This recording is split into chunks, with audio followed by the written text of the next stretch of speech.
Works crews are preparing to fill thousands of potholes on Indianapolis streets. DPW is planning a second blitz to fill the craters the city admits are getting worse.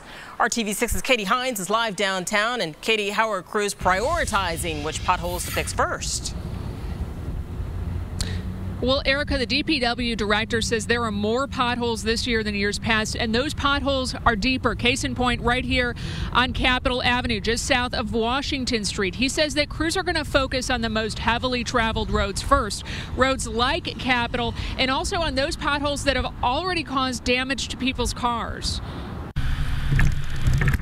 Drivers are experiencing a bumpy ride on many of Indianapolis's streets. They're all over the place, northwest, south side, east side, they're all over the place.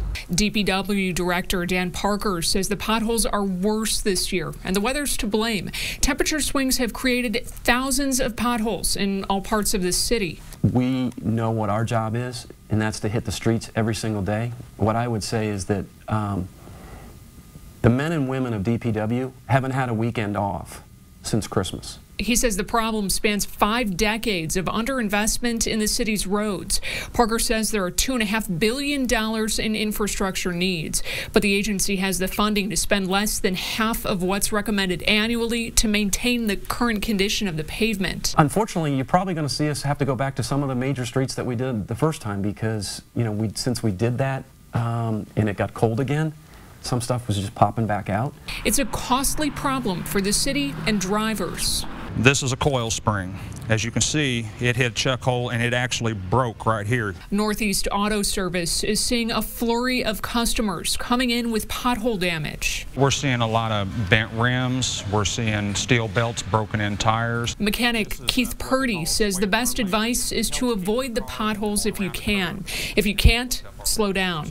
Speed is a big thing because you're going fast. That tire's bam, bam, real quick. It's just down and up, and it will retract so far up into the fender well you can actually do body damage. Advice Gardal Holloway will keep in mind. I try to avoid it, swerve out the way, you know, but sometimes it's hard when it's oncoming traffic.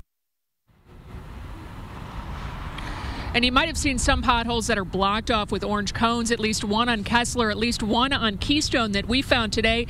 Those are among the deepest and among some that have caused some damage to cars. Now, DPW tells me that crews will get to those, but in the meantime, they want to warn drivers to stay away from them. Crews during the first pothole blitz filled 30,000 potholes. They expect to get to as many as weather will allow next week. Reporting live downtown, Katie Hines, RTV6.